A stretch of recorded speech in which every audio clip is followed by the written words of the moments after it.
యేసు రక్తమే, శిలువ రక్తమే, యేసు రక్తమే. హల్లెలూయా.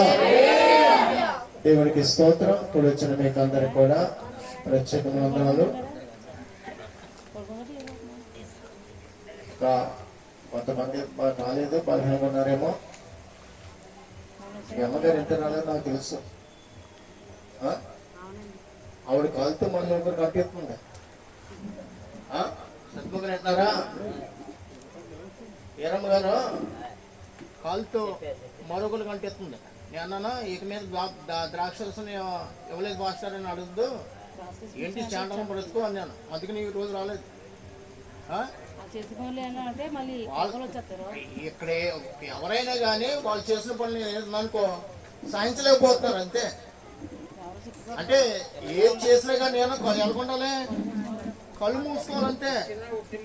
సేవకుడు బైబిల్ ఉన్నమాట గుడ్డోడు, నా సేవకుడు గుడ్డోడు అనుకుంటున్నారు. గుడ్డోడు కాదు, నాకు నేత్రాలు ఉన్నాయి, నేను చేయవలసింది మీకు చేస్తానంటాడు దేవుడు. చెప్తున్నాను మొత్తం గారు ఆలకించండి. బాప్తీసాలు కాదు, మొదట బాప్తీసు లేకపోయినా దేవుని కోసం నమ్మకం ఉంటే దేవుని రాజ్యం చేరిపోతాం. బాప్తీసం కాదు, మొదట ఎలా ఉండాలంట, దేవుని కోసం నమ్మకం ఉండాలి, దేవుని ఎడలకు భయం కలిగి ఉండాలి, భక్తి కలిగి ఉండాలి. మా పాస్టర్ బాప్తీసం అనుకున్న పర్లేదు, నేను ఒక నీకు ఇవ్వకపోయినా నిన్ను పాడు చేసిన పర్లేదు, కానీ దేవుడు దేవుని ఎదురు నువ్వు నమ్ముకుంటే దేవుని రాజ్యంలో మనమంతా వెళ్ళిపోతాం. దేవునికి స్తోత్రం. కలువరి శిలువలో దొంగ బాప్తీసం తీసుకున్నాడంటే లేదు. ఇశ్రాయేలు ప్రజలు ఎవరైనా బాప్తీసం తీసుకున్నారంటే లేదు. అంతే. కానీ కొత్త నిబంధన ఏర్పడాక మనం బాప్తీసాలు మనకి పని 677 పాట మనం 2-3 శరణాలు చదువుకుందాం, పాడుకుందాం. దేవుని వారసులో ప్రేమ నివాసులము, జీవన యాత్రికులం, యేసుని దాసులము, నవయుగ సైనికులం, పరలోక పౌరులము.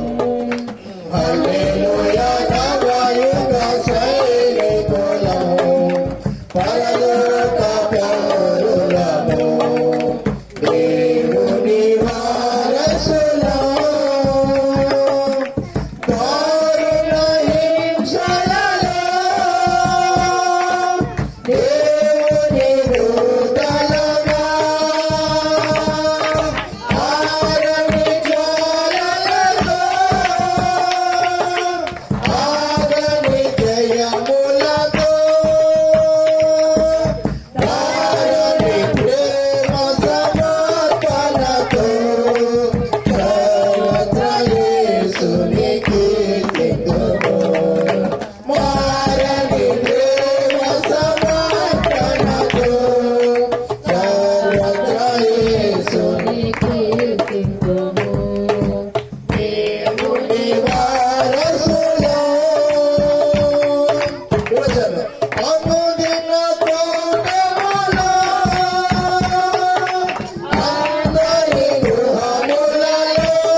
వాక్యోపదేశమై దేవుడు మనకి ఎంత ధన్యత ఇచ్చున్నాడంటే ఆ ధన్యత మనలో కనబడతలేదని ఒకసారి నాకు బాధ అనిపిస్తాను.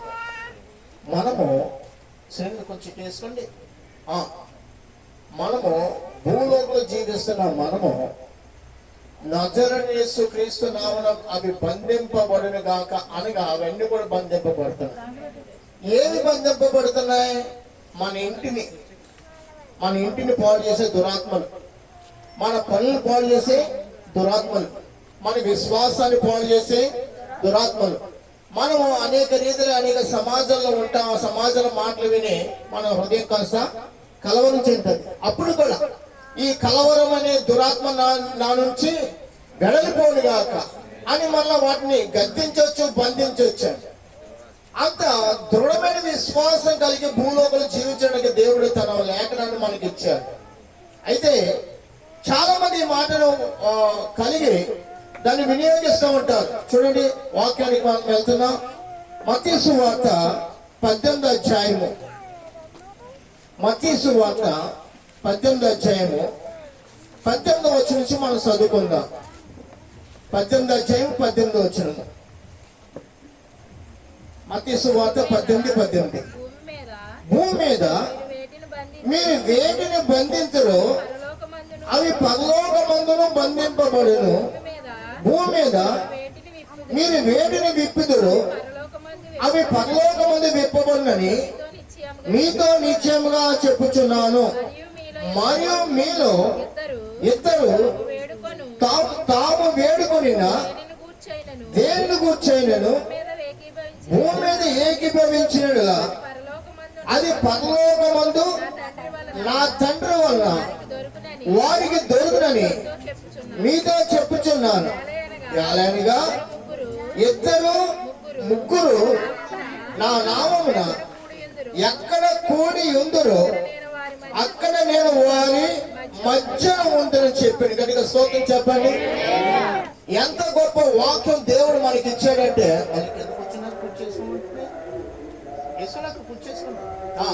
వినండి వినండి. ప్రభునందు ప్రియమైన వాళ్ళారా, దేవుడు ఎంత ధన్యత ఇచ్చినాడో మనం ఒక్కసారి మనం పరీక్షిస్తే ఆ ధన్యతను కలిగి మనం జీవించే నిమిత్తము దేవుడు తన కృపగల వాక్యాన్ని కూడా మనకి ఇచ్చాడు. వాస్తవంగా మనం జ్ఞాపకం చేసుకుంటే అనేక విషయాలు మనం త్రోవ తప్పిపోతున్నాం. ఎలాగంట త్రోవ తప్పిపోతున్నాం.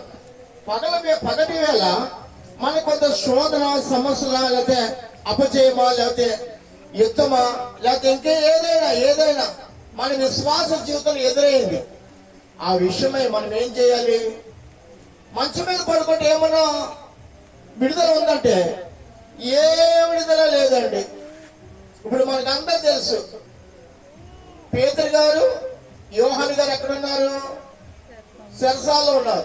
పేతురు, శీల ఎక్కడున్నారంట? సెరసాల్లో ఉన్నారు. సంఘం ఏం చేసిందంట? అచ్చాశక్తి. ఎలాగంటండి? అచ్చాశక్తి కలిగి ఏం చేశారు? వారు ప్రార్థన చేశారు. ప్రార్థన చేయగా ఆ సంఖ్యలు తెగిపోవడం కూడా మనం చూస్తున్నాం. దేవునికి స్తోత్రం కలిగాలి.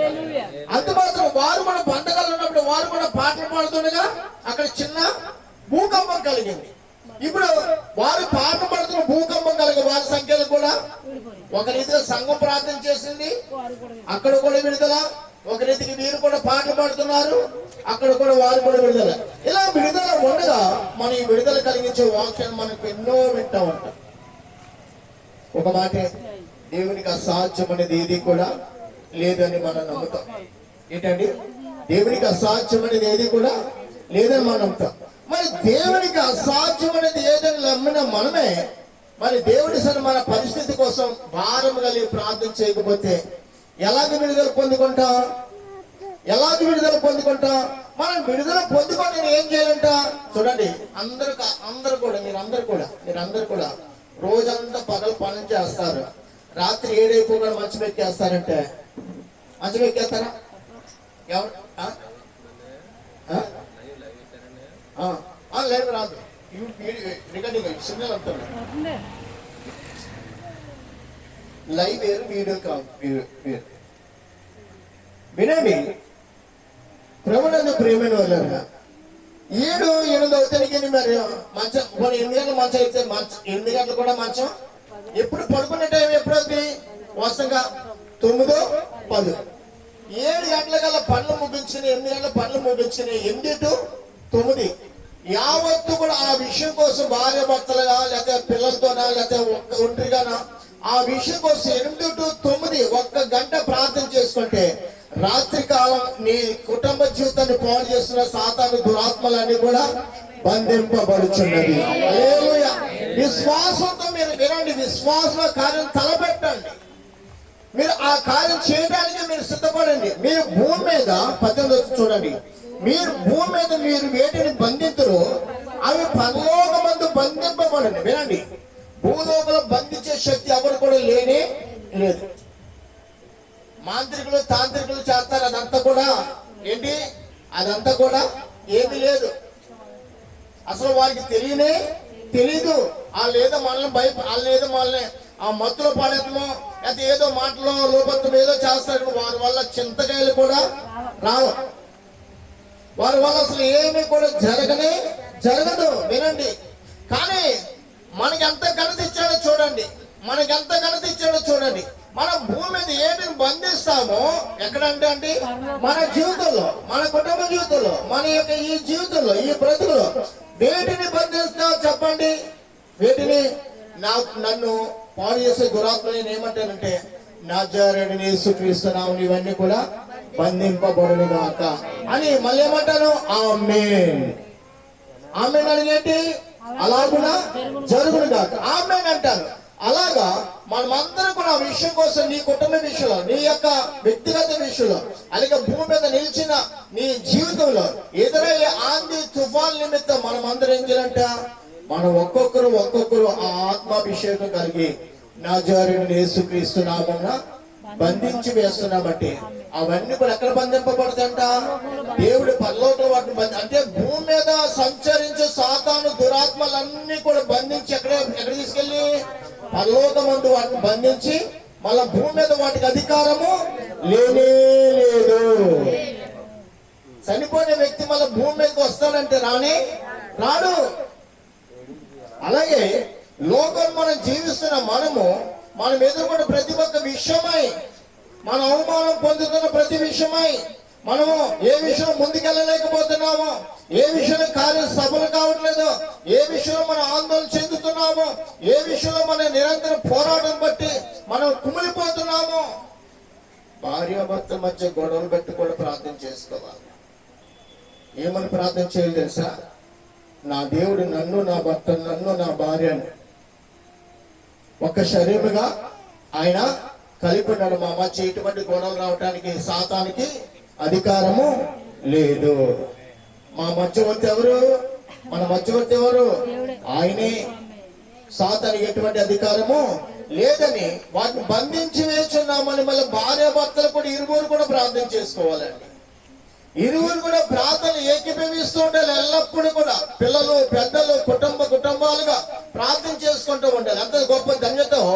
ఆ ధన్యత విశ్వాసులో లేదు, విశ్వాసుల క్రైస్తవులో లేనే లేదు. మనం జ్ఞాపకం చేసుకుంటాం.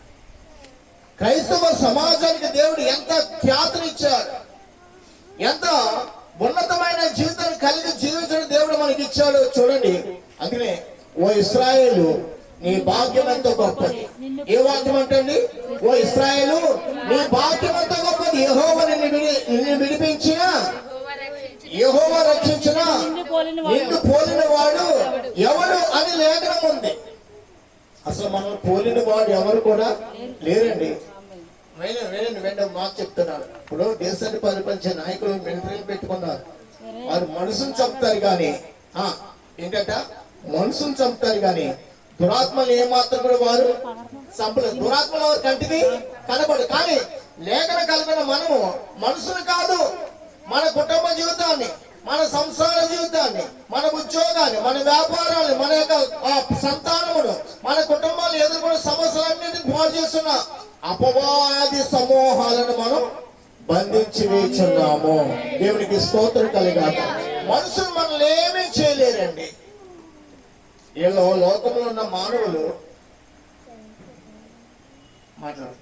లోకంలో ఉన్న మానవులు చంపుకోవడానికి ఎన్నెన్నో ఆయుధాలు కనిపెడుతున్నారు. ఎన్నెన్నో కత్తులు, ఎన్నెన్నో విషబాంబులు, ఎన్నెన్నో రీతిగా అణుబాంబులు తయారు చేస్తున్నారు. ఎవరికి? మానవులు చంపుకోవడానికి. అంతే కదండి. అనుభవం ఏంటి? ఈ దేశస్తులు వేరే దేశస్తులు వచ్చి మన దేశం మీద అలా వేయటమే. ఆ బాంబులు పెట్టి ఎవరు చచ్చిపోతున్నారు? మానవులు చచ్చిపోతున్నారు. కానీ సాతాను అధికారాన్ని మాత్రం వారు బంధించలేకపోతున్నారు. సాతాను అధికారాన్ని మాత్రం వాళ్ళు కోల్చలేకపోతున్నారండి. అయితే సమాధానం కావాలంటే దేశాల మధ్య, సరిహద్దుల మధ్య ఏం కావాలి? ఇద్దరుగా, ముగ్గురుగా, నలుగురుగా, సంఘాలుగా మనం అందరం ఏం చేయాలంట? మన దేశ రక్షణ కోసం మనం ప్రార్థన చేయాలి. మన దేశంలో కరువు లేకుండా ప్రార్థన చేయాలి. మన దేశ ఉన్నత స్థితి కోసం ప్రార్థన చేయాలి. మన దేశ ప్రజలు రక్షింపబడి నిమిత్తం ప్రార్థన చేయాలి. అన్ని విధాల ప్రార్థన చేసినలా దేశాన్ని పాడు చేస్తున్న సాతాను దురాత్మలన్నీ కూడా బంధింపబడుచున్నవి. బంధింపబడాలి. వినండి, మనం లయమైపోని కాకంట, బంధింపబడిని కాకంట. ఈ రెండిట్లో ఏది కరెక్ట్? బంధింపబడిన కాక అనే మాట కరెక్ట్. లయమైపోని కాక అనే మాట ఎప్పుడు కాదు, కానీ ఇంకా మీకు నేర్పాలి. ఆ తర్వాత మీరు ఆ మాట అందరుగా బంధింపబడిన కాక. ఎందుకంటే యేసు ప్రభు దెయ్యాలతో మాట్లాడుతున్నప్పుడు అవి మమ్మల్ని అగ్నిగుండానికి పంపించొద్దన్న. ఏమన్నా? అగ్నిగుండంలో ఏమవుతున్నాయి? అవన్నీ కూడా లయమైపోతున్నాయి, కాలిపోతాయి. కానీ ఇవి వేడుకొని ఏమని తెలుసా? మమ్మల్ని పందులకు పంపించు, మమ్మల్ని అలా పంపించండి, కానీ అగ్ని పాతాళానికి మాత్రం పంపించొద్దని వేడుకున్నాయండి. కాబట్టి ఇక్కడ కూడా ప్రభు ఇచ్చిన మాట, మీరు భూమి మీద వేడిని బంధిస్తారు, అవి పరలోకాన్ని బంధింపబడి, అంటే బంధింపబడిన దురాత్మలన్నీ కూడా దేవుడు ఏం చేస్తాడు? ఒక రోజు మళ్ళా పాతాళములో గెంటి వేస్తాడు, పాతాళములో పడవేస్తాడు ప్రభు మరొకసారి. కావున ఈ వాక్యాన్ని కలిగి ఉన్న మీరైనా నేనైనా మనకి మొదట ఏం కావాలి? వర్ధిల్లాలంటే, మేలు పొందుకోవాలంటే, ఘనపరచబడాలంటే, అభివృద్ధి చెందాలంటే ప్రతి విషయంలో కూడా ప్రార్థన అనేది ప్రతి ఒక్కరు కూడా కలిగి ఉండాలి. దేవునికి స్తోత్రం కలగాలి. ప్రతి ఒక్కరు కూడా ప్రార్థన చేయడానికి అన్నట్టు కూడా సిగ్గుపడకూడదు. ఆత్మ ప్రేరేపణ కలిగిన వారు ప్రార్థన చేయండి అనే మాట నా నోట రాగానే ఏం చేయాలి తెలుసా? త్వరపడాలి. దేనికి? ప్రార్థన చేయడానికి త్వరపడాలి. ఎందుకు తెలుసా? దేవునికి సమయం ఇచ్చాడు, దేవుడిని ప్రేరేపిస్తున్నాడు. నువ్వు ప్రార్థన చేయి. దేవుడిని ప్రేరేపిస్తున్నాడుగా. నాకు ప్రార్థన రాదు, నేను ప్రార్థన చేయను, వేరొకరు ప్రార్థన చేస్తాను, మౌనంగా ఉన్నామనుకో, ఈ సమయం నేను మౌనంగా నేనలా యూదులకు రక్షణ వేరొక చోట నుంచి వస్తుంది, కానీ నీవును నీ ఇంటి వారిని మాత్రమే నశించేదని వాక్యం ఎప్పుడైనా జ్ఞాపకం వస్తుందా మనకి? అమ్మా చూడండి, ఎస్తేరు గ్రంథానికి ఒకసారి వెళ్దాం. మళ్ళీ ఇక్కడ వద్దాం, ఇది పోయొద్దు. ఎస్తేరు గ్రంథానికి వెళ్దాం. చూడండి, ఎస్తేరు గ్రంథంలో ఎస్తేరు గురించి భక్తులు మాట్లాడుతున్న మాట ఇగో జ్ఞాపకం చేసుకో. యూదుల గురించి నువ్వు అనాలోచుకుంటున్నావేమో. యూదులు అంటే ఎవరు తెలుసా? 4వ అధ్యాయము 14 వచ్చి చూడండి. 4:14. నీవు ఈ సమయమందు ఏమీ మాట్లాడక మౌనంగా ఉన్న యెడల యూదులకు సహాయమును విడుదలయు మరి ఒక దిక్కు నుండి వచ్చిన గాని నీవును నీ తండ్రి ఇంటి వారును నశించెదరు. నీవు ఈ సమయం బట్టి రాజ్యమునికి వచ్చిందేమో ఆలోచించుకోమని చెప్పాను. దేవునికి స్తోత్రం చెప్పండి. నీవు ప్రార్థన చేయడానికి సంఘానికి వచ్చావు. ఎక్కడికి వచ్చావండి? దేవుని సహవాసానికి వచ్చా. ఎందుకు వచ్చా? ప్రార్థన చేయాలి. నువ్వు విడుదల పొందుకోవాలి. నీ ప్రార్థన అంటే ఇతరులు కూడా విడుదల పొందుకోవాలి. ఎప్పుడు కూడా ప్రార్థన చేయడానికి త్వరపడాలి. మన సంఘంలో ఎంతమంది అందరినీ ప్రార్థన చేయమంటానంటే శుక్రవారం వస్తుంది 7 గంటలు, లేకపోతే అలాంటి ప్రాంతాల్లో 7 గంటలు, లేకపోతే మొగ్గు తగ్గుంటారు. ఎంతమంది? ముగ్గురు కాదు, మళ్ళీ సమయం ఎక్కువైతే మళ్ళీ 2 అంటారు. ఎందుకంటే సమయం బట్టి ఫాలో అవ్వాలి. అయినప్పుడు కూడా నీ పేరు చెప్పుకొని ప్రార్థన చేసావు అనుకో, ఎంత గొప్ప ధన్యత పొందేసుకుంటావు, అంత గొప్ప ధన్యత పొందుకుంటా. వాస్తవంగా నేను నా సాక్ష్యాన్ని మీకు చెప్తున్నా వినండి. అనేక స్థలాల్లో నేను సేవకు వెళ్తా ఉంటాను. ప్రార్థించే కుటుంబాలు ఎప్పుడు కూడా నెమ్మదిగా, సమాధానంగా, సంతోషకరంగా వారు బ్రతుకుతున్నారండి. దేవునికి స్తోత్రం కలిగాక. వాస్తవంగా నేను ఎక్కువగా మధ్యప్రదేశ్లో 25 సంవత్సరాలు ఉన్నానంటే ఇక్కడ విశ్వాసం, ఇక్కడ సహవాసం కూడా నాకు తక్కువే. ఏంటండి? తక్కువే. అయితే ఏంటంటే నా యవన కాలం యావత్తు కూడా అక్కడ గడిపాను. అక్కడ వాళ్ళు చూశాను. అక్కడ వారు ప్రభుని వేడుకొనుట, ప్రభు సన్నిధిలో వారు భోజనాలుట, ప్రభు ఎదుట వారు ప్రార్థన చేయుట, ప్రభు కోసం వారు సమర్పణ కలిగి ఉంటారు. అవన్నీ కూడా అక్కడ చూశాను. వారి కుటుంబాలు చూసి నేను అనుకున్నాను, మా ఆంధ్రలో, మా సమాజంలో ఇంతలాగా ప్రార్థనలు ఏమాత్రం కూడా జరగవు అనుకున్నాను. ఇంతలాగా పౌరుషం కలిగి సెలవు పెట్టి సమయం తీసుకుని దేవుని సన్నిధిలో ప్రార్థించేవారు ఎక్కడున్నారు?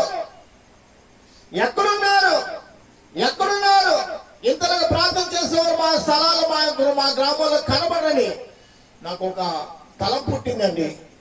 అప్పటికే నేను ఆ ఊహ వచ్చేది, ఒకవేళ నేనే కానీ సేవకుని అవుతే వాస్తవంగా నేను ఆ ఆంధ్రలో ఉన్న మా వాళ్ళందరినీ కూడా నేను అలాగ సిద్ధపాటు చేసేవాడిని అనుకున్నాను. దేవుడికి స్తోత్రం కలుగాక. నిజమే, నేను అనాలోచిగా అన్నానో లేదా నిజంగా అన్నాను కానీ దేవుడు ఆ భాగ్యం నాకు అప్పగించేశాడు. హల్లెలూయా. మళ్ళీ ఆంధ్ర వెళ్ళమన్నాడు దేవుడు. మళ్ళీ మధ్యప్రదేశ్లో ఉంటాం కదా, మధ్యప్రదేశ్లో ఇల్లు ఎందుకు కట్టుకున్నావు తెలుసా? మంచి సేవలు, మంచి ప్రార్థన, మంచి అభిషేకం. మా భాష గారు కూడా దెయ్యాలు పట్టుకున్న వారిని చూస్తే క్షణాల్లో ఆయన చూడగానే మొత్తం ఎగిరిపోతాయండి. మొత్తం ఎగిరిపోతాయి. ఆయన ఎందుకంటే అసలు ఉంటాను కాబట్టి గట్టిగా కన్నులారా ఎంతో మంది అలా చూస్తారండి. కన్నులారా దేవుడు అంటే తెలియని వారు కూడా వచ్చి ఆ యొక్క బంధకాల విడుదల పొందుకునేవారు. నేను చూసి ఆశ్చర్యపోయాను. మా అందరూ ఇంతలాగా ప్రార్థన చేసి దెయ్యాల మొదలు కొట్టేవారు ఎవరన్నారు? ప్రభువా, అటువంటి అభిషేకం కూడా నాకు కావాలి. నిజంగా అభిషేకం కూడా దేవుడు నాకు ఇచ్చాడు. దేవుడికి స్తోత్రం కలుగాక. దేవుడి కోసం ఎలాగ ఉండాలి? పౌరుషంగా ఉండాలి. దేవుని ఏది అడుగుతామో అది దేవుడు ధారాళంగా మనకి దయచేయి దేవుడై ఉన్నాడు. హల్లెలూయా.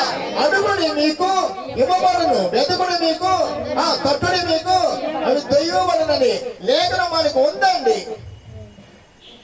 ఈ రోజుల్లో ప్రభువా ఏదో అనాలోచిగా మాట్లాడినా అప్పుడు అంత విశ్వాసం నాకు లేదండి. ఎందుకంటే అప్పుడు హిందీ కూడా సరిగ్గా తెలియదు. కానీ హిందీ నేర్చుకోవడం చాలా కష్టమైంది. హిందీ నేర్చుకున్నాను. తర్వాత ఆ రీతిగా దేవుని ఎదగడం నేర్చుకున్నాను. దేవుడి కోసం బ్రతకాలనుకున్నాను. వాస్తవంగా దేవుడి కోసం జీవించాలని. అయితే సేవ చేయాలని తలంపు నాకు ఉండేది కాదు. కానీ దేవుడు గొప్ప భాగ్యం ఇచ్చాడు ఈ సేవ చేయాలని. దేవుడే స్వయంగా మాట్లాడి నేను త్వరగా వచ్చుచున్నాను ఏమన్నాడు నాతోటి? నేను త్వరగా వచ్చేసి నీకు అప్పగించిన పని నమ్మకంగా చేస్తే నా ద్వారా నీకు నమ్మకమైన బహుమానం ఉందని ప్రభువు నాతో మాట్లాడడం జరిగింది. హల్లెలూయా. కాబట్టి దేవుడు అప్పగించిన పని ఎలా చేయాలంట? నమ్మకముగా. ఇప్పుడు నీ ఇంటి బట్టి కూడా నువ్వు నమ్మకం ఉన్నావో లేవో ఇప్పుడు మనం నేర్చుకుందాం. నా సేవ బట్టి నేను నమ్మకం ఉంటాను. నా సేవ బట్టి నేను నమ్మకంగా ఉంటున్నాను. నీ కుటుంబం నీ యొక్క ఆ కుటుంబం యొక్క ఎదుగుదల బట్టి నువ్వు దేవుని యొక్క నమ్మకంగా మాట్లాడుతున్నావు లేదో ఒక్కసారి. అందుకని వాక్యం జ్ఞాపకం చేసుకుందాం. ఇస్తరి కాదు, మత్తయి సువార్తకి వెళ్దాం. మత్తయి సువార్త.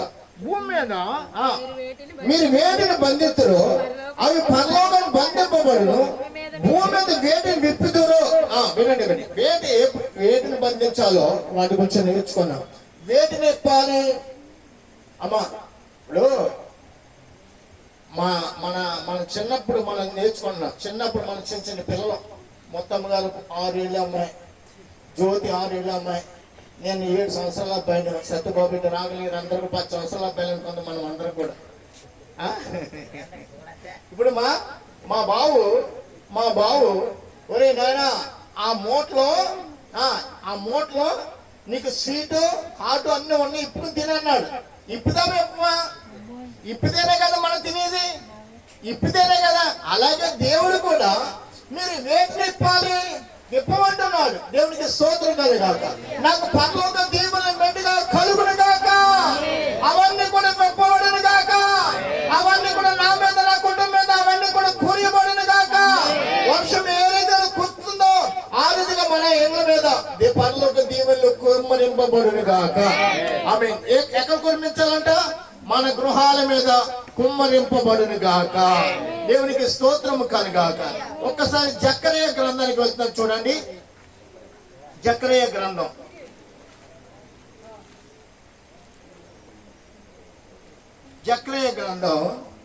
ఒక శ్రేష్టమైన మాట. 10వ అధ్యాయము మొదటి నుంచి మనం చదువుకుందాం.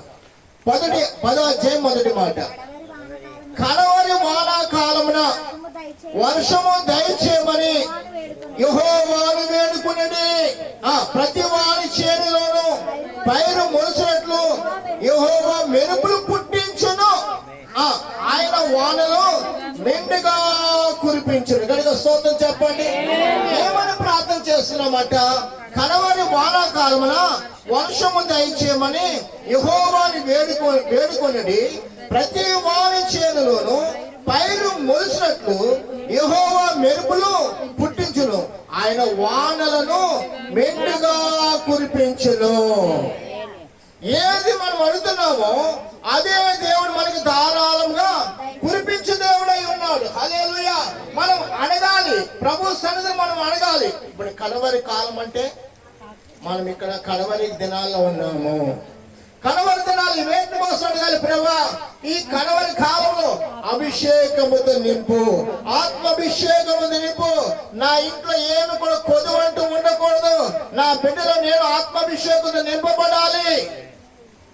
మొదట నా రాజ్యమును నా నీతిని వెదకమన్నాడు ప్రభు సన్నిధి చేరి ప్రభుని అడుగుతూ ఉండాలి, వాక్యం వినాలి, ప్రార్థన చేస్తుండాలి. ప్రభు, ఈ కడవరి దినాల్లో నేను గాని నా బిడ్డలు గాని ఆకలితో ఏ విషయంలో కూడా మేము ఉండకూడదు. ఆయన సర్వ సమృద్ధి దయచేయు దేవుడు, నీకు అసాధ్యమైనది ఏది కూడా లేదని నేను నమ్ముచున్నాను స్వామి. అదే ఈ కాలంలో ఈ జీవితంలో ఏమడగలవు? నువ్వు దేవుని సంపూర్ణత, దేవుని యొక్క పరిపూర్ణత, దేవుని యొక్క సర్వ సమృద్ధి నీలో నాలో మన అందరిలో కనబడును గాక. ప్రార్థన లేక సమృద్ధి ఏంటో తెలియదు. ప్రార్థన చేయటం తెలిసినా గానీ ఏ రీతిగా ప్రార్థన చేయాలో అడవిడి ప్రార్థన అయిపోతుందండి మంది. ఏ ప్రార్థన అంట? అడవిడి ప్రార్థన. నిండా అడవిడి ప్రార్థన వల్ల ఏమైనా పొందుకుంటామంటే ఏమీ పొందుకోలేము. చూడండి, వాస్తవంగా పరిశుద్ధ పాఠ పుస్తకంలో ముసలమ్మ ముచ్చట్లు కట్టి పెట్టి, ఈ పాట ఎక్కడికి మన పాఠ పుస్తకంలో ఉంది, నెంబర్ తెలియదు అన్నాడు. వినండి, వాస్తవంగా ముసలమ్మ ముచ్చట్లకి ఎగపడి జనం ఉన్నారు కానీ ఆత్మీయ కార్యాలను చవి చూడటానికి సిద్ధపడేవారు ఎవరు కూడా లేరు. ఆ పాట ఎక్కడ ఉందో ఒకసారి చూడండి. 708 అంట. చూడండి ఒకసారి. ఇప్పుడు పాడలేదు, కుదిరితే పాడేద్దాం, లేకపోతే అయినా కానీ లాగేద్దాం. 708 పాండి. ముచ్చట్లు కట్టి పెట్టి పరిశుద్ధ గ్రంథాన్ని చేతపట్టి దీక్షతో నడుము కట్టి ఇంటింట తలుపు తట్టి, దీక్షతో నడుము కట్టి ఇంటింట తలుపు తట్టి చెప్పమ్మా, ఊరికనే ఉంటే తప్పమ్మా, చెప్పమ్మా, ఊరికనే ఉంటే తప్పమ్మా. ముసలమ్మ ముచ్చట్లు కట్టి పెట్టి పరిశుద్ధ గ్రంథాన్ని చేతబట్టి ఆ ఇంటి సంగతులన్నీ ఈ ఇంటికి మోసేవమ్మ, పొరుగింటి విషయాలన్నీ సాధింపు వేసేవమ్మ. ఆ ఇంటి సంగతులన్నీ ఈ ఇంటికి మోసేవమ్మ, పొరుగింటి విషయాలన్నీ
మహానుభావుడు ఎవరో కానీ చాలా పుణ్యం అమ్మా స్టీవెన్స్ కదా పాడే మరి స్టీవెన్ గారే ఆయనే పాడుతున్న పాట ఇలాగా మనలో ఉన్న అలవాట్లు ఏం తెలుసండి ఆ పాటలో ఉన్నాయి. మా అమ్మ ఇక్కడ 4 గంటలు కూర్చోంటే 2 గంటలు కూర్చోంటే కదా నలిగిపోద్ది కూడా, లేకపోతే మొత్తం ఏ రమ్ముగా అంతే అండి. ఇంకా ఎవరెవరిదో మీటింగ్ లో వాస్తవంగా గమనించండి, వాటి కోసం ముందు పరిగెడతారు. కొంత వింటే మళ్ళా దాన్ని సాగదీసి సమకూర్చి ఇంకా ఏదేదో మాట్లాడుతుంటారు. ఎందుకని ఆయన అలా రాశాడండి కొసలు. అసలు జరిగిన దాని కాదు, ఇంకా దాన్ని కలిపి కథలు అంటారు దాన్ని. ఇవి మనం మాట్లాడుతూ వల్ల మనకేం లాభం వస్తుంది అంటే ఏమి లేదు. ఎదుటి వాడిని గురించి మాట్లాడి మన బ్రతుకును మనమే పాడు చేసుకుంటున్నాం. ఎదుటి వాడిని గురించి ఎప్పుడు కూడా అన్యాయపు మాటలు మనకి రాకూడదు. ఎదుటి వాడి గురించి ఎంత అన్యాయంగా మాట్లాడు అంత మనం ఆ శాపాన్ని మోయాలి, ఆ శాపాన్ని కలిగి ఉండాలి, ఆ శాపాన్ని మనమే తాగాలి అండి. పరిశుద్ధ సహవాసం అంటే ఎంత మేలుకరమైనదో తెలుసండి, ఎంత సమాధానముతో కూడిన జీవితమో తెలుసా. కావున పరిశుద్ధ జీవితానికి ఎవరు కూడా సిద్ధపాటు కలిగి ఉండరు. పరిశుద్ధ గ్రంథంలో ఉన్న మాటను వారు చాలా మంది పట్టుకోరండి. అయితే పరిశుద్ధాత్మ దేవుడు మనకిచ్చిన వాక్యం మళ్ళా జకరియా గ్రంథం 10వ అధ్యాయం, కడవరి వానాకాలంలో వర్షము దయచేయమని ఏం చేయాలంట, యెహోవాను వేడుకోవాలి. వేడుకునే వారు ఎవరు ఉన్నారండి? ఉన్నారా ఎవరైనా? వేడుకునే వారు ఎవరైనా ఉన్నారా? అలా వేడుకునే వారు కనబడతలేదు. ఏంటండి కనబడతలేదు? ఒకసారి అక్కడే జకరియా గ్రంథం 12వ అధ్యాయం పొందుతాం. మొదటి నుంచి ఒకసారి చదువుకుందాం. దేవోక్తి ఇశ్రాయేలుకు వచ్చిన యెహోవాకు ఆకాశ మండలమును విశాలపరిచి భూమికి పునాది వేసి మనుషుల అంతరంగంలో జీవాత్మను సృజించిన యెహోవా సెలవిచ్చినది ఏమనగా, దేవునికి స్తోత్రం కలుగాక. ఏముందంటే మాట ఏముందంట, ఇశ్రాయేలుకు వచ్చిన యెహోవాకు ఆకాశ మండలమును విశాలపరిచి భూమికి పునాది వేసి మనుషుల అంతరంగంలో జీవాత్మను సృజించిన యెహోవా అంటే ఎందుకు మాట్లాడుతాం తెలుసా? కింద చదువుకుంటే దేవుని జ్ఞాపకం చేసుకునే వారు లేరు, దేవుని గురించి గొప్పగా మాట్లాడుకునే వారు లేరు. ఎవరి గురించి మాట్లాడుకుంటారంట? మనుషుల గురించి మాట్లాడుకుంటారు. మనుషులు వారి కాళ్ళ గురించి గట్టిగా మాట్లాడుకునే వారు ఉన్నారు. కానీ దేవుడు ఎంత గొప్ప దేవుడు, ఆకాశ మండలం ఎలా విశాలం చేశాడు. అసలు మనం సృష్టించిన దేవుని యొక్క సృష్టికర్త, ఆయన మహిమ ఏమైందో ఆయన గురించి ఎవరు కూడా మాట్లాడుకునే వారు లేరు. ఇగో బుల్లే నేనే ఇలా పలవ వండాను. ఏముండావు? పలవ. ఆ పలవ కంపు పలవ తిని బీపీలు శరీరాన్ని మనం నల్లకొట్టి పాడు చేసుకున్నా కానీ శక్తి వచ్చేది లేదు. కోసం ఇదివరకు గంజాగూడు గంజానంతో ఉల్లిపాయ పచ్చిమిరకాయ బెల్లం ముక్క ఏదో అప్పుడు తిన్నప్పుడు ఏ షుగర్లు కానీ ఏ బీపీలు కానీ లేవు. దేవుడికి స్తోత్రం కలిగా. మళ్ళీ ఇప్పుడు అదే వస్తుంది మనకి, మళ్ళీ ఇప్పుడు అదే వస్తాయి. శుభ్రంగా గంజాలు తిన్నాయి ఉదయకాలం, ఏ వ్యాధి ఉండదు అంటున్నారు. దేవుడికి స్తోత్రం కలిగాక. మనం ఆయన్ని పక్కన పెట్టేసి పాపరత్నం పొద్దుట అన్న దానికి ఫోన్ చేస్తే దానికి బజ్జీలు తెచ్చావా లేదా? ఒక్క 10 నిమిషాలు లేట్ అయ్యిందంటే అమ్మ ఇక్కడ ఉన్నాను, అసలు ఎందుకు లేట్ చేసేది దాన్ని, నేను స్కూల్కి వెళ్ళిపోయి బాబోయ్. బజ్జీల కోసం స్కూల్కి వెళ్తాను కాదు, ఏంటి బజ్జీలు. ఆ బజ్జీలు ఏమైనా ఆరోగ్యం అంటే వినండి ప్రియమైన తల్లిల నా వైపు చూడండి. మీ పిల్లలకి బజ్జీలు ఇడ్లీలు ఏం పెట్టద్దు. ఇది తెలుసా? నూనె మిగిలిపోయిన నూనె మళ్ళా దాంట్లో మళ్ళీ లీటర్ వేసి మళ్ళా వేడిసేసి మళ్ళా మిగిలిపోయిన నూనె మళ్ళా లీటర్ వేసి మళ్ళా వేడిసేసి అవే కొంటారు. మీరు ఏం చేస్తారంటే మీ పిల్లలకి ఆ బజ్జీలో ఆ పూరీలో ఆ ఏవో ఇంకేవో వేస్తారు, అవి తెచ్చి ఇచ్చేస్తున్నారు. పిల్లలకి త్వరగా క్యాన్సర్ వచ్చేస్తుంది. పిల్లలకి ఇక్కడ ఆవేశం ఎక్కువైపోద్ది. పిల్లలు లావుకుంటారు కానీ వాళ్ళ బలము ఉండదు. కావున మీ పిల్లల్ని బలంగా పెంచుకోవాలంటే ఏం చేయాలి? ఓ కేజీ మినపప్పు తెచ్చుకోండి. మినపప్పే కాదు, లేదా ఇడ్లీ నూకే కాదు, సారీ, ఇంకా వేరే వేరే ఉన్నాయి కదా, అవన్నీ తెచ్చి రోజుకోట మీ చేతులు చేసి పెట్టండి. మీ పిల్లలు మీ కళ్ళ ముందు బలవంతులు ఉంటారు. వారి నడాలు ఉంగిపోవు, వారికి వ్యాధులు రానే రావు. ఇంకా 10 రూపాయలు ఈ సెల్ తెచ్చేసుకో, బజ్జీలు అన్నాడుకో, బజ్జీలు తింటారు. హాస్పిటల్కి పంపించవలసింది, హాస్పిటల్ బిల్లు కట్టేది ఎవరు? నువ్వే. అయ్యో పిల్లకి బాగోలేదండి, పిల్లకి మంచి దేవుడు ఆరోగ్యం ఇచ్చాడు, కానీ పిల్లకి నువ్వు విషం అనే ఆహారాన్ని పెట్టేసి ఏం చేస్తావు? పిల్లల్ని నువ్వు చేతిలో నువ్వే బాగు చేస్తాను. వ్యాపారస్తులు ఈ రోజు వారి నూనె, ఒకవేళ నేనే వ్యాపారం చేసినా కానీ ఆ నూనె పాడేనే ఎందుకు తెలుసా?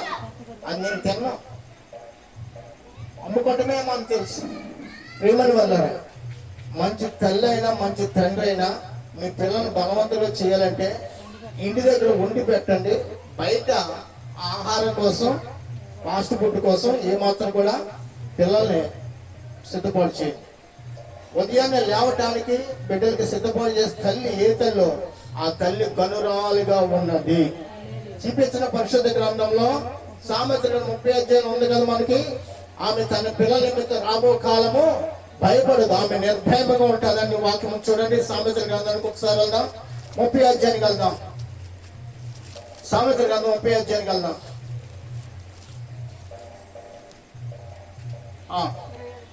ఆమె చీకటితోనే లేచి తన ఇంటి వారికి ఏం సిద్ధపాటు చేస్తున్నాడంటే భోజనం సిద్ధపాటు చేస్తుంది. తన పనికత్తెలకు బత్తెము ఏర్పరచెను. ఆమె పొలమును చూచి దాన్ని తీసుకొనెను.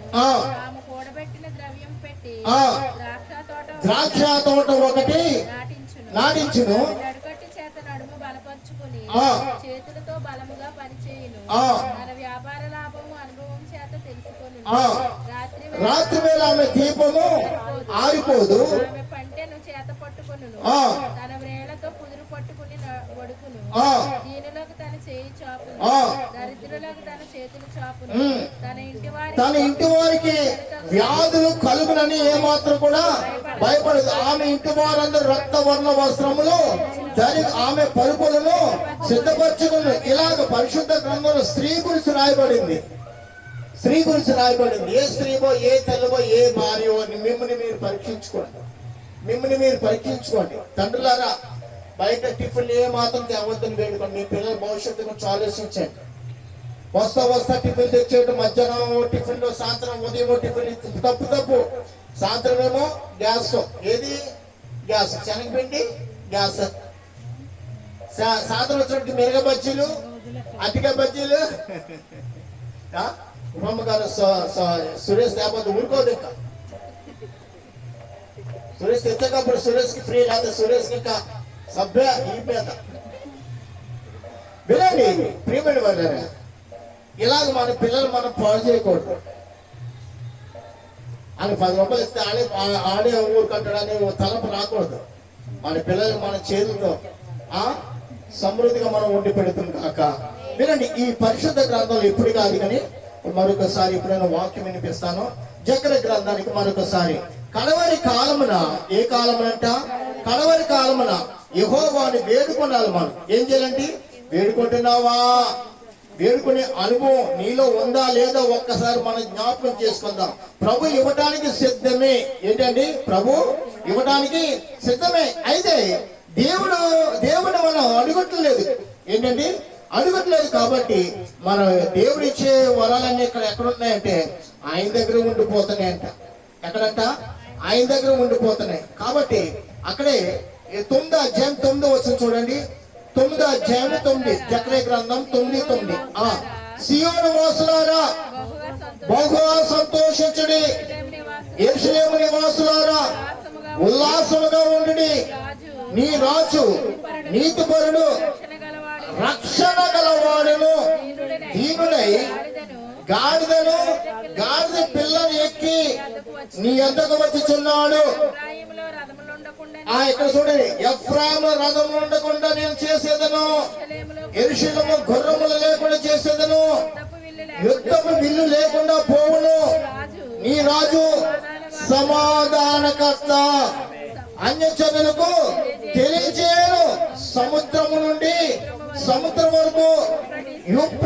మొదలుకొని భూదిగంతముల వరకు అతడు ఏలును మరియు చేసిన నిబంధన రక్తమును బట్టి తాము పడిన నీరు లేని గోతులో నుండి చెరపట్టబడిన నీ వారిని నేను విడిపించేది. ఆమె దేవునికి స్తోత్రం కలిగాక. మళ్ళా బంధకములో పడి ఉండి నిరీక్షణ గలవారా మీ కోటలో మళ్ళా ప్రవేశించుడి రెండంతలుగా. ఆమె ఎన్నెంతలుగంట? రెండంతలుగా నేను మీకు మేలు చేసేదని ప్రభు మాట్లాడుచున్నాను. దేవునికి స్తోత్రం కలిగాక. నువ్వు ఆనందించడం ప్రభు కోరుకుంటున్నాడు, నువ్వు సంతోషించడం ప్రభు కోరుకుంటున్నాడు. నువ్వు ఏ మాత్రమే దుఃఖించడం దేవునికి ఇష్టము లేదు. మనం ఏం చేస్తాం? ఎల్లప్పుడూ చింతలే, బాధలే, అవమానాలే, కష్టాలే, నష్టాలే. ఇవన్నీ ఎందుకంటావేమో నన్ను అడిగితే చెప్తాను.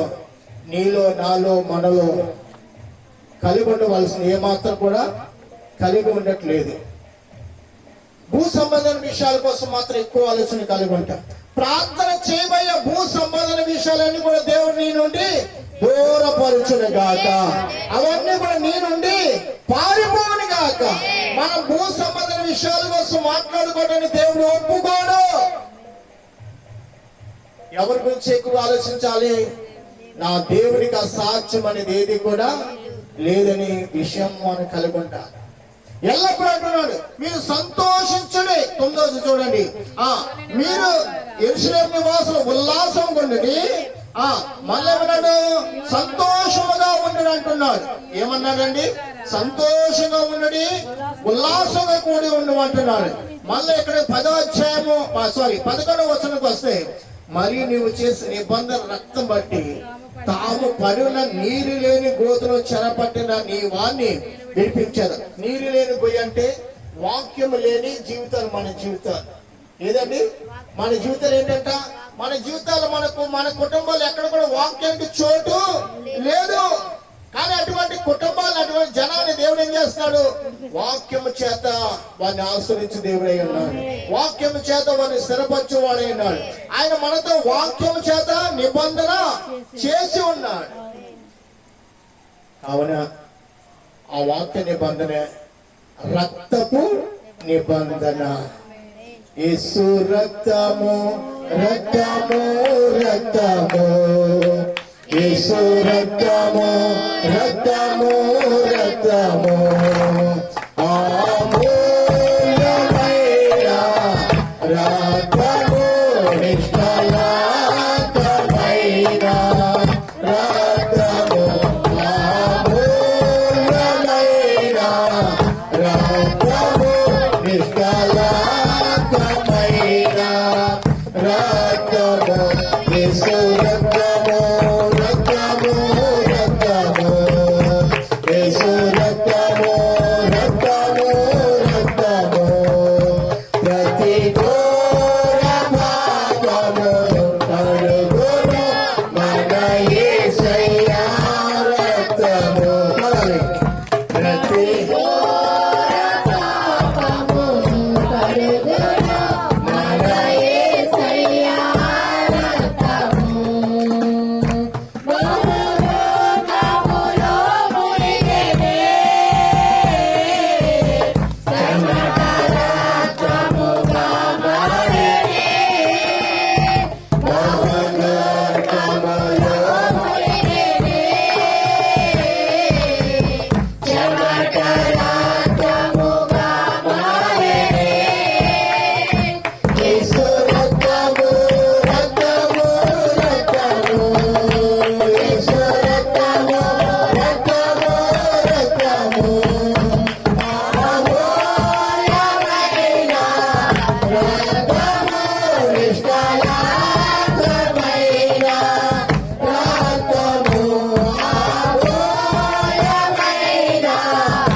రక్తము చేత మనల్ని నిబంధన చేసి మనం ఎక్కడున్నామంటే నీరు లేని గోతులు.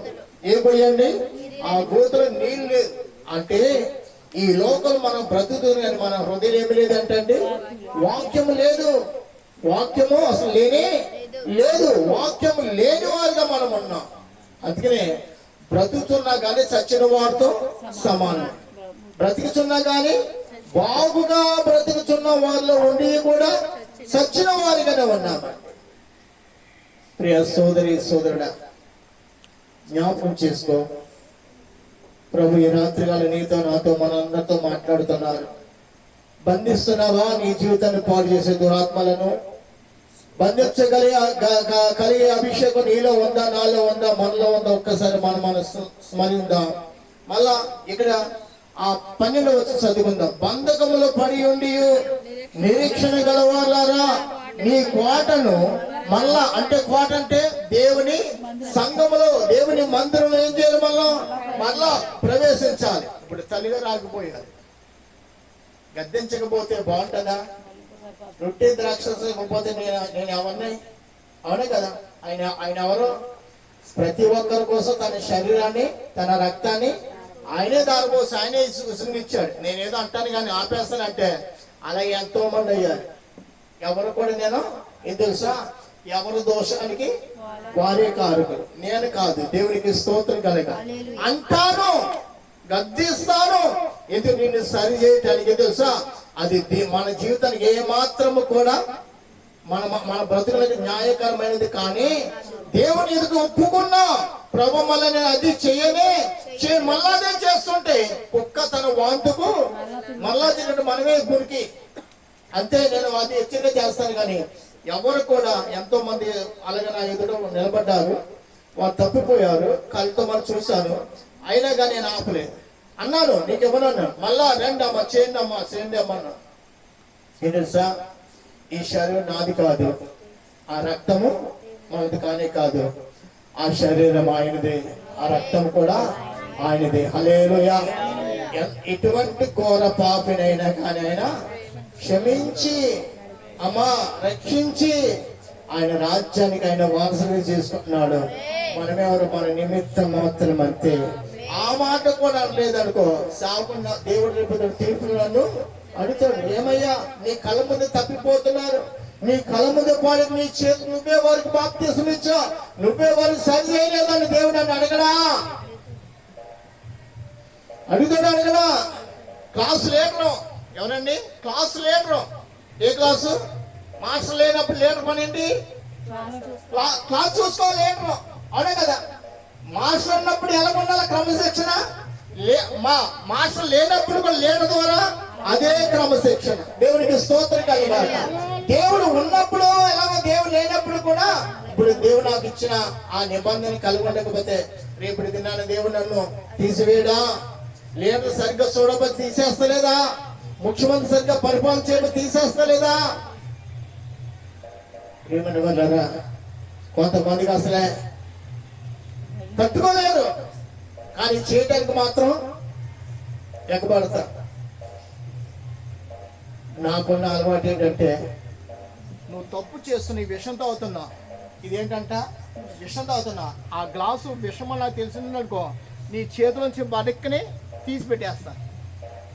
సాగునే నలిగిపోనేవాడు, నేను కృంగిపోనేవాడు.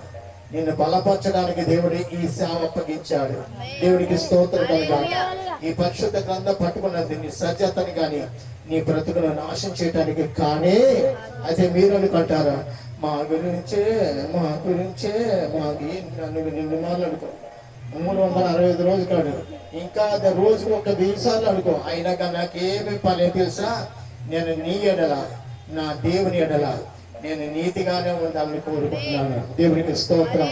వారికి నచ్చదు, ఇది తెలుసా, వారి కార్యాలు చీకటి కార్యాలు కాబట్టి, వారి పనులు చీకటి పనులు కాబట్టి. ఇక్కడ మళ్ళా 13వ చదివి ముగించేస్తాను. ముందుకెళ్దాం. యూదా వారు నాకు విల్లుగా చూచుచున్నాను, ఎఫ్రాయిము వారిని బాణములుగా చేర్చున్నాను. చాలండి. ఏంటంటే, యూదా వారు నాకు విల్లుగా వంచుచున్నారు. మనం వంగాలి దేవునికి. ఏం చేయాలంటే మనం వంగాలి దేవుడికి. లోబడి దేవుడు మనం ఏం చేస్తాడు? విల్లుగా చేస్తాడండి. మనం ఎప్పుడైతే దేవుడి ఎందుకు వంగుతామో దేవుడు అప్పుడు మనం బలవంతులుగా చేస్తాడు. బాణం పుల్లని ఆపే శక్తి ఎవరికైనా ఉందంటే లేనే. అలాగే దేవునికి మనం వంగినప్పుడు, దేవునికి మనం లోబడినప్పుడు మనల్ని ఆపే శక్తి ఎవరికి కూడా ఉండనే ఉండదు. దేవునికి స్తోత్రం కలిగాక.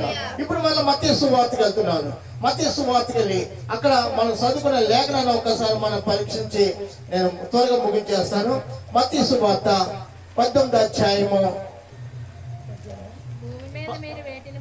భూమి మీద 18, 19 చదవండి.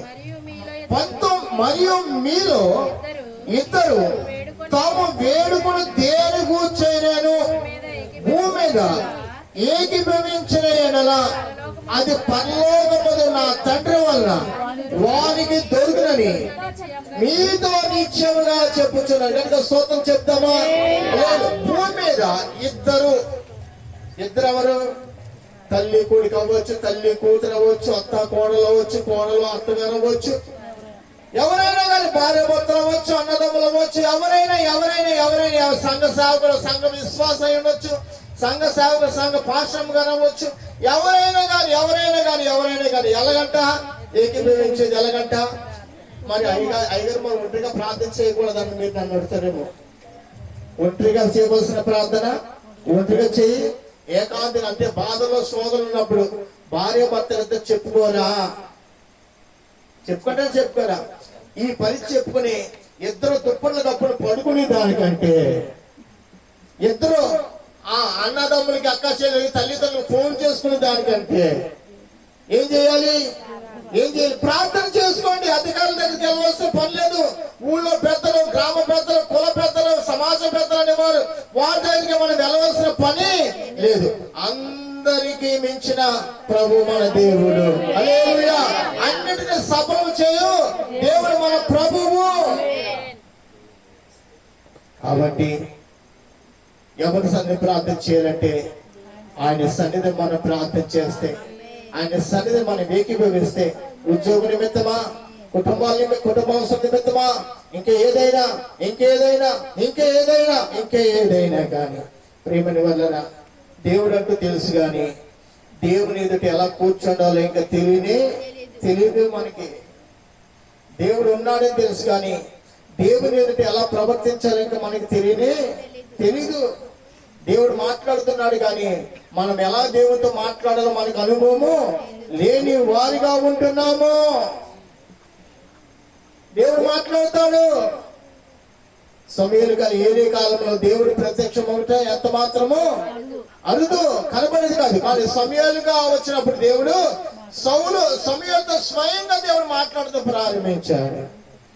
దేవుడికి స్తోత్రం కలిగాక. చూసారా, ఏలీ దేవుడితో మాట్లాడుతూ మర్చిపోయాడేమో, దేవుడు మాట్లాడుతూ మానేస్తాడు. సమూయేలు అన్న ప్రార్థన చేసిన ఏమని తెలుసా? నా కొడుకు నీ సేవకుడిగా ఉండాలని అన్న సమూయేలుని దేవుడికి సమర్పించింది. సమూయేలు దేవుడు మాట్లాడేవాడు. సమూయేలు మళ్ళీ అవతో మాట్లాడేవాడు, దేవుడితో మాట్లాడేవాడు. ఎలా మాట్లాడాడు? నీతి పరుడుగానే ఉన్నాడు. ఇశ్రాయేలు అసలు ఏది కూడా ఆశించదు. భూ సంబంధం ఏది కూడా మనం ఆశించకుండా మనం ప్రభుతో ప్రభు నీ తర్వాత మాట్లాడతాడు. నాతోనే కాదు, మీతోటి కూడా మాట్లాడతాడు. మన మనసులో, మన మాటలు, మన ఊహలు మన రెండితలుగా ఉండడానికో దేవుడు ఎవరితోనైనా మాట్లాడని ఏం తెలుసా? నువ్వు రెండితలుగా ఆలోచన కలిగి ఉన్నా దేవుడు నీతో ఎక్కడ మాట్లాడతాడు? ప్రియమైన వల్లరా, ప్రభు చిత్తం ఏదో మనం ఇంకా తెలుసుకొనలేకపోతున్నాం. ప్రభు పేరు ఎంత గొప్పదో, ఆయన సర్వలోకానికి ఆయనే సృష్టికర్త అని మనం జ్ఞాపకం చేసుకోలేకపోతున్నాం. ఆయన కలిగి చేసిన వాటిని అన్నిటి బట్టి మనం అసలు మనకి పేర్లు కూడా కొన్నిటి పేర్లు వచ్చంటే, పక్షి పేర్లు మీకు అన్ని పేర్లు వచ్చా? చెట్ల పేర్లు అన్ని పేర్లు వచ్చా? జంతువుల పేర్లు అన్ని పేర్లు వచ్చా? ఏదో మన కంటి కనబడి కాకి, పిచ్చుక, రామచలగా, రామ్మోందు, గద్ద ఏ మాట్లాడుతాం. ఇంకా ఎన్నెన్నో ఉన్నాయి విచిత్రమైన అందమైన పక్షులు. హల్లెలూయా. వాటి పేర్లు మనకి రావు. జీవులు సముద్ర సంచరణ జీవులు కొన్ని కోట్ల కొలత ఉన్నాయి. ఒక చేప, 2 చేపలు, 3 చేపలు తిమింగలాలు మనకు గుర్తువస్తుంది, ముసలు మనకు గుర్తొస్తుందేమో. ఇంకా తర్వాత ఏమి కూడా మనకు వాటి పేర్లు కూడా తెలియదు. అంటే దేవుని సృష్టి ఎంత ఉన్నతముగా ఉందో ఇంకా మనకి తెలియదు. అటువంటి దేవుని ఎదుట మనం అబద్ధాలు ఆడేస్తాం. అటువంటి దేవుడు మనం ఏం చేస్తాం? పక్కన పెట్టేస్తామండి.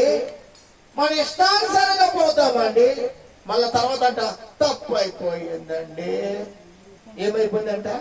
ఎన్ని మార్లు తప్పులు చేస్తారండి, ఎన్ని మార్లు తప్పులు చేస్తారండి, ఎన్ని మార్లు మనం తప్పులు చేసి తప్పు అయిపోయింది. ఎన్ని మార్లు మనం దేవుని ఎద్దకెళ్ళా దేవుడు ఒక్క మారి క్షమిస్తాడు, 2వ మారి నీ ముఖమంక నా ముఖంగా చూడండి. ప్రియమైన వాళ్ళారా, కావున వాక్యాన్ని పెట్టున్న నీవైనా నేనైనా జ్ఞాపకం చేసి ముగించేద్దాం. అక్కడ 19 మరియు మీరు ఇద్దరు తాము వేడుకుని దేని గురించి భూమి మీద ఏకీభవించినది పరలోకమందు నా తండ్రి వల్ల వారికి దొరికిన మీతో చెప్పుచున్నాను అన్నాడు. ఏమన్నారండి? మీకు తెలియపరుస్తున్నాను. మళ్ళా ఏలనిగా 2-3 నా నామమున ఎక్కడ కూడి ఉందరో అక్కడ నేను వారి మధ్య ఉంటానని ప్రభు చెప్పాడు. హల్లెలూయా. మనందరి మధ్య దేవుడు ఉన్నాడు. మనందరి మధ్య దేవుడు ఉన్నాడు, మనతో పాటు ఉంటున్నాడు. ఇక్కడే కాదు, నీ ఇంట్లో ఉంటున్నాడు, నీ పనిలో ఉంటున్నాడు, నీ వ్యాపారాలు ఉంటున్నాడు, నీ ప్రయాణాలు ఉంటున్నాడు, నీ పొలములు ఉంటున్నాడు. ఎక్కడ కూర్చున్నా గాని ప్రభు మనందరితో ఉంటున్నాడు. మనం మర్చిపోతున్నామేమో గాని ఆయన మనల్ని మరువడు. ఆయన మనల్ని అన్నట్టు కూడా మరువడు. నువ్వు ఒంటిగా ప్రార్థన చేస్తే నీతో ఉంటానంటున్నాడు, జంటగా ప్రార్థించి నీతో ఉంటానంటున్నాడు, సంఘంగా ప్రార్థన చేసినా నీతో. నువ్వు ఎక్కడికి వెళ్ళా గాని అంతా కూడా ఆయనే, అంతా యేసే. హల్లెలూయా. అంతయు కూడా యేసే. ఈ లోకం ఆయన ఎదుట ఉందండి. లోకం చేసిన వారు ఆయన. ఈ లోకపు సరిహద్దులు కూడా ఆయనకు తెలుసు. సముద్రం ఎంత అవుతుందో తెలుసు. సముద్రంలో సంచరించే జీవులని కూడా ఆయన చేసిన వాడు. అవన్నీ కూడా ఆయనకు తెలుసు. ఆయన విడిచి ఎక్కడికి వెళ్ళే గాని ఏ సమాధానం కూడా మనకి దొరకనే. అవునా? ప్రభు సన్నిధికి చేరిన మనము ఆ సమాధానకర్త అయిన ఎదుట ప్రార్థనతో, విశ్వాసంతో మన జీవితాన్ని ప్రారంభిద్దాం. అడుగుడమంటున్నాడు, పొందుకోమంటున్నాడు. ఉల్లాసము, సంతోషము కలిగి బ్రతకమంటున్నాడు. దేవుని ఎదుట ఉండితే బాణముల దేవుడు మనల్ని సిద్ధపరిచే దేవుడు ఉన్నాడు. అట్టి కృప ఇంటి వారికి కూడా సంఘానికి తోడే నడిపించును గాక. ఆమేన్. ప్రేమమైన పరిశుద్ధుడా, మహోన్నతుడా, మహిమా స్వరూపుడా, మీరు ఇచ్చిన శ్రేష్టమైన సమయం బట్టి మీకు స్తోత్రము ప్రభా. మంచి ఉపదేశాన్ని వింటాను కృప దయచేసా. నిజమే, మీ వాక్యము జీవము, మీ వాక్యం మమ్మల్ని బ్రతికించేది, మీ వాక్యం మాకు వెలుగునైనా ఆ వెలుగును, ఆ సత్యమును, ఆ దీవెనకరమైన ఉపదేశాన్ని వినడానికి మమ్మల్ని ఏర్పాటు చేసుకున్నాం. రాత్రిలో వచ్చిన బిడ్డని ఎవరైతే రాలేకపోయినా వారిని కూడా జ్ఞాపకం చేసుకున్నాం. మహిమా ఘనత ప్రభావాలు మీకు ఆరోపిస్తాం. రక్షకుడైన యేసుక్రీస్తు ఘనమైన నామమున అడిగి వేడుకొంచున్నాము తండ్రి. ఆమేన్. ఏ పలహారం ఏది ఇక్కడే పెట్టారు కదా, రాజు మీకు స్తోత్ర. పలహారం బట్టి ప్రార్థన చేస్తున్నాం. అయ్యా దీవించండి. అవి మరి ప్రియులంతకు వచ్చేసిన అత్తగట్టి వస్త్రదాలు, వారికి దూరమైన వారి సంతాన బిడ్డలు, సతీమణి అందరికి మీరు దయచేయండి. అయ్యా 5 రొట్టెలు 2 చేపలు మీరు ఆశ్రమం పెట్టిన ఆస్వాదించమని, తినేవారికి రుచికరికి ఇచ్చిన వారి దీవెనికలు వచ్చమని యేసు నామమున అడిగి వేడుకొచ్చున్నాం తండ్రి. ఆమేన్. దీవించుమో దేవా